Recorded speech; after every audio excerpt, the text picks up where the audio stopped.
Bienvenue à l'épisode numéro 8, l'installation du panneau d'accès pour la toilette microflush. Le panneau d'accès se trouve derrière la toilette. Vous avez besoin de 8 à 10 cm de feuilles de banane ou haies sur le sol du digesteur. Et puis de la terre riche et propre de 7 à 8 cm et de 200 à 500 vers de terre dans le digesteur. Les vers peuvent être ajoutés plus tard quand la toilette va commencer à être utilisée. Les vers de terre multiplient rapidement une fois qu'elles sont placées dans le digesteur.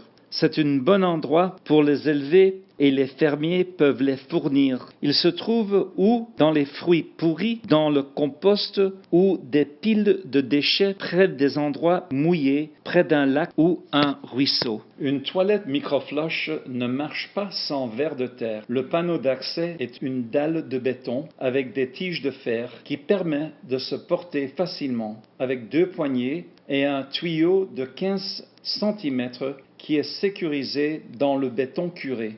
Le tuyau d'aération passe à travers le panneau d'accès pour aérer le digesteur.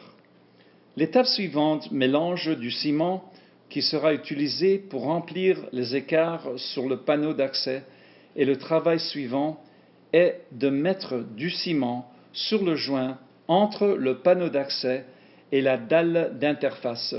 Une fois que c'est sécurisé, nous voulons du ciment sur les bords du panneau d'accès jusqu'au mur du digesteur. Aussi, mettez du ciment pour le joint entre la dalle d'interface jusqu'au mur du digesteur. Nous ferons aussi l'écart au ciment d'interface de usage au mur du digesteur. Soyez certain que le ciment sur le panneau d'accès est assez fin que plus tard ça peut être cassé pour enlever le panneau d'accès pour récolter le compost. Alors, à ce point, tous les écarts ont du ciment. La prochaine tâche est de remplir la terre complètement autour du digesteur et le fossé de trempage de moyen que vous ne voyez pas le fossé de trempage. Nous avons un niveau de cailloux et des plus petites pierres, et puis le plastique est plein de terre qui est sorti du fossé de trempage. Alors, nous voulons mouiller l'endroit autour du digesteur et compacter la terre